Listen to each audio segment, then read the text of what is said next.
Left us behind. A lot of hungry mammals are making their way downhill looking for food. And apparently after they climb downhill, they then want to climb back up something else. It's not unheard of in our area, obviously, but still a bit of a shock to find a bear in your front yard, perhaps in Double Diamond area. That is far downhill. That is way down there. And this one headed up a tree for safety, it appears. And it took a whole team of first responders and wildlife officials to get her down. Ariana Bennett shows us how they did it.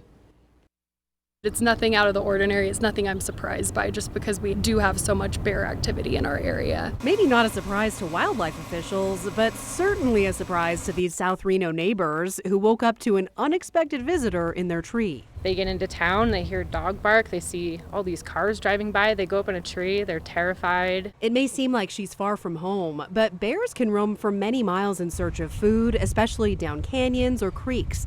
And right now, food is much easier to find in the lower elevations where there's no snow. Unfortunately for her, this neighborhood doesn't need another resident. When she showed no sign of budging, Nevada Department of Wildlife officials called in some help from the fire department. And after a few rounds of tranquilizer and a team standing by ready to catch her, this bear came down the hard way.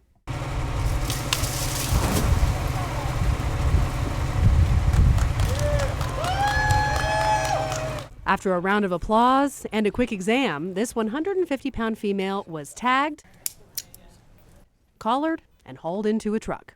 Our job is to tag them and collect as much information as we can on them. Once she wakes up, NDOW says they'll put her back in better bear habitat.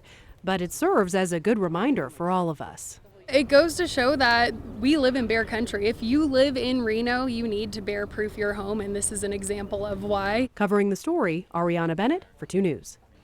Wow. And again, everyone is talking about that one. Quite some video there. NDOW says the best way to keep your neighborhood bear-free is to eliminate any food sources. So that means taking down bird feeders and making sure your trash is out for as little time as possible.